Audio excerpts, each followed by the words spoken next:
Cara mengisi kuesioner Sensus Penduduk 2020. Kuesioner Sensus Penduduk 2020 disebut dengan kuesioner SP 2020 C1. Jika Anda belum berpartisipasi pada sensus penduduk online bulan Februari hingga Mei 2020, maka Anda akan mendapatkan kuesioner SP 2020 C1 dari petugas sensus. Jika sudah mengisi sensus penduduk online secara lengkap, maka Anda tidak perlu mengisi SP 2020 C1 kembali.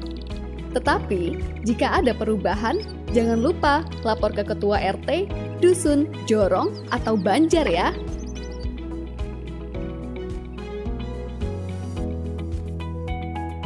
Kami akan mengilustrasikan tata cara pengisian kuesioner Sensus Penduduk 2020 atau SP 2020 C1. Bagi keluarga yang ingin mengisi menggunakan kuesioner secara mandiri, maka ikuti petunjuk pengisian yang telah disediakan atau tonton terus video ini. Mari kita mulai.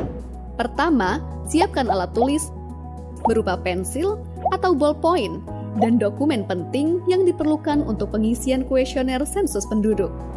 Siapa saja bisa mengisi kuesioner sensus penduduk, asalkan mengetahui informasi seluruh anggota keluarga. Siapkan KTP, KK, dan akte pernikahan. Baca tata cara mengisi kuesioner. Selanjutnya, kita akan mengisi blok 1. Blok 1 adalah pertanyaan mengenai alamat keluarga pada saat ini.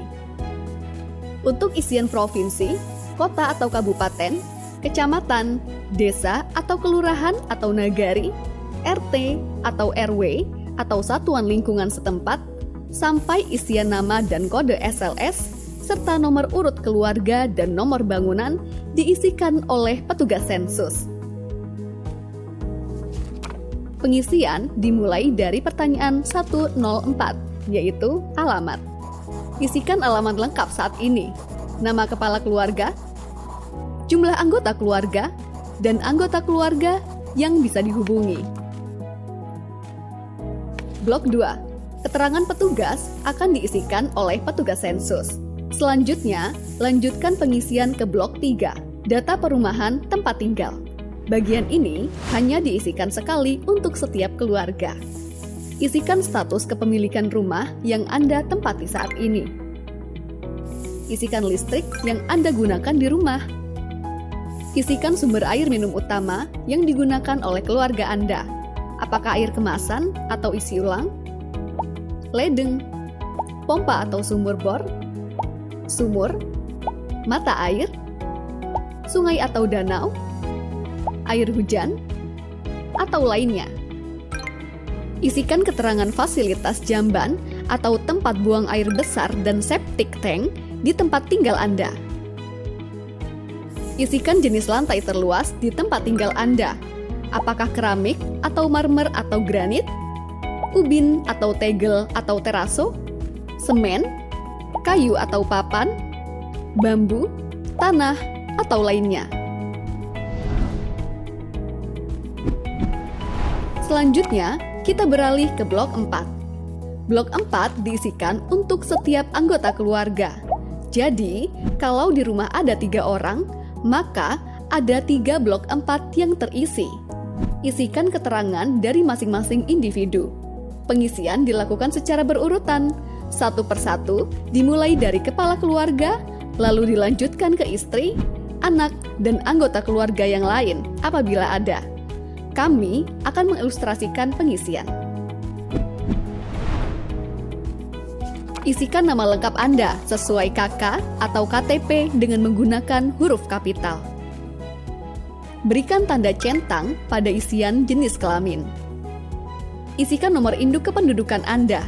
Apabila NIK ada, lanjut ke pertanyaan 404. Bila NIK tidak ada, berikan centang pada salah satu alasan pada isian 403B di bawah. Selanjutnya, apabila alamat tempat tinggal Anda sekarang sesuai dengan tertulis pada KK, beri tanda centang pada kotak "Ya". Dan apabila alamatnya berbeda, beri tanda centang pada kotak tidak. Isikan tempat lahir Anda sesuai dengan provinsi dan kabupaten atau kota kelahiran. Apabila tempat lahir Anda di luar negeri, isikan negaranya. Selanjutnya, apabila tanggal lahir Anda sesuai dengan yang tertulis di KK, beri tanda centang pada kotak ya. Dan apabila tanggalnya berbeda atau Anda tidak memiliki KK atau KTP, beri tanda centang pada kotak tidak. Isikan tanggal, bulan, tahun lahir, dan umur Anda saat ini. Selanjutnya, apakah Anda memiliki akta kelahiran dari kantor catatan sipil? Beri tanda centang pada kotak yang disediakan sesuai dengan jawaban Anda. Bila Anda memiliki akta kelahiran dari kantor catatan sipil atau Anda tidak mengetahui status kepemilikan akta kelahiran Anda, lanjut ke isian 407. Bila Anda tidak memiliki akta kelahiran dari kantor catatan sipil, isikan alasan utama Anda dengan memberi centang pada kotak yang disediakan sesuai dengan jawaban Anda. Selanjutnya, isikan status kewarganegaraan Anda. Bila Anda adalah WNI, tuliskan nama suku Anda di pertanyaan selanjutnya. Bila Anda adalah WNA, lanjut ke pertanyaan 409. Berikan tanda centang pada kotak di samping agama atau kepercayaan Anda. Selanjutnya, isikan status perkawinan Anda dengan memberi tanda centang pada kotak yang tersedia. 1. Pilih belum kawin, apabila Anda belum terikat dalam perkawinan. 2. Pilih kawin, apabila Anda telah terikat dalam perkawinan sah secara hukum, adat, agama, negara, dan sebagainya, baik tinggal bersama maupun terpisah atau oleh masyarakat dianggap sebagai suami istri. 3. Pilih cerai hidup apabila Anda telah bercerai dan belum kawin lagi, walaupun belum resmi secara hukum. Anda mengaku belum pernah kawin, tetapi telah melahirkan anak. 4. Pilih cerai mati apabila Anda telah ditinggal meninggal oleh suami atau istri Anda dan belum kawin lagi. Bila Anda berstatus belum kawin, lanjutkan ke isian 411. Bila Anda berstatus kawin, cerai hidup atau cerai mati, isikan nomor surat atau akta pernikahan atau perceraian, atau surat atau akta kematian mantan suami atau istri Anda, lalu lanjutkan ke isian 411. Selanjutnya, isikan status hubungan Anda dengan kepala keluarga. Yang dimaksud dengan kepala keluarga adalah seseorang yang bertanggung jawab di keluarga tersebut dan tertera sebagai kepala keluarga di dalam kartu keluarga. Bagi suami yang mempunyai istri lebih dari satu yang tinggal di rumah yang berbeda, maka namanya tercatat hanya di salah satu keluarga istri yang lebih lama tinggal. Apabila lama tinggal bersama istri-istrinya sama, catatkan di rumah istri yang paling lama dinikahi. Yang dimaksud dengan famili lain adalah mereka yang memiliki hubungan famili dengan kepala keluarga ataupun suami atau istri kepala keluarga tersebut. Misalnya, adik, kakak, bibi, paman, kakek, atau nenek. Yang dimaksud pembantu adalah pertama, mereka yang bekerja sebagai pembantu atau sopir yang menginap di keluarga tersebut, yang menerima upah atau gaji berupa uang atau barang. 2. Famili yang dipekerjakan sebagai pembantu dan menerima upah atau gaji.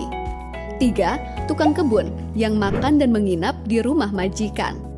4. Anak pembantu yang ikut tinggal di dalam keluarga, apabila diberlakukan sebagai pembantu. Apabila tidak, maka dicatat sebagai lainnya. 5. Sopir yang menginap di keluarga tersebut dan menerima upah atau gaji. Yang termasuk lainnya adalah mereka yang tidak ada hubungan famili dengan anggota keluarga manapun di keluarga tersebut lebih dari 1 tahun. Selanjutnya, pertanyaan 412A. Apakah tinggal di alamat yang sekarang lebih dari 1 tahun? Jika sudah tinggal selama minimal 1 tahun atau lebih, maka centang ya dan isikan lamanya dalam tahun. Kemudian, abaikan pertanyaan berikutnya. Langsung ke rincian 413. Jika kurang dari 1 tahun, maka centang tidak dan isikan dalam bulan. Isikan pertanyaan berikutnya 412B. Apakah berniat menetap? Selanjutnya, pertanyaan 413. Apakah ijazah atau pendidikan tertinggi yang ditamatkan? Isikan sesuai dengan ijazah tertinggi yang sudah diperoleh.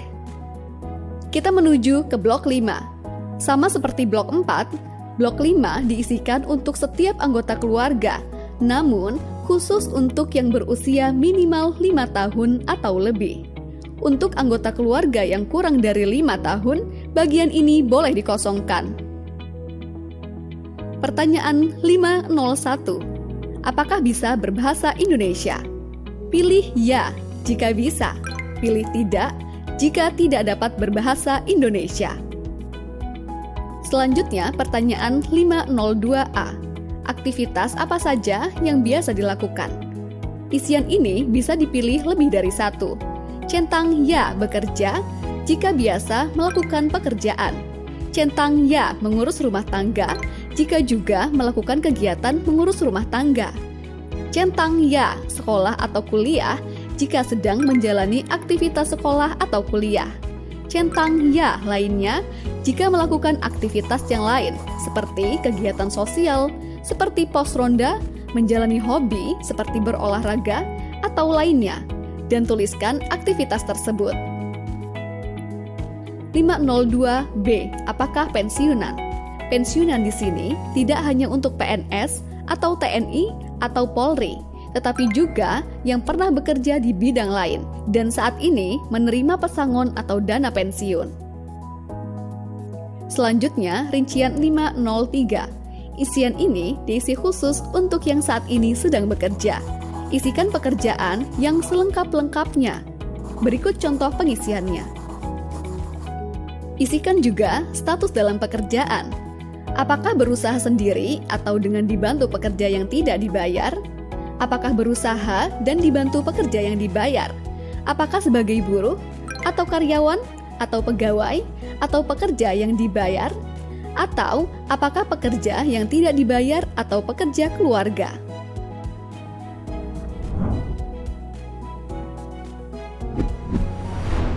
Isian untuk satu anggota keluarga sudah selesai. Ulangi pengisian untuk anggota keluarga yang lainnya pada lembar halaman berikutnya. Jika seluruh anggota keluarga sudah terisi dengan lengkap, periksa kembali isian dan simpan baik-baik. Selanjutnya, kembalikan kuesioner ini pada petugas sensus, atau ketua, atau pengurus RT, atau dusun, atau jorong, atau banjar. Mudah bukan? Pengisian kuesioner sensus penduduk bisa dilakukan mulai tanggal 1 September sampai 30 September 2020. Mari berpartisipasi langsung menentukan masa depan Indonesia dengan bersama kami mencatat Indonesia.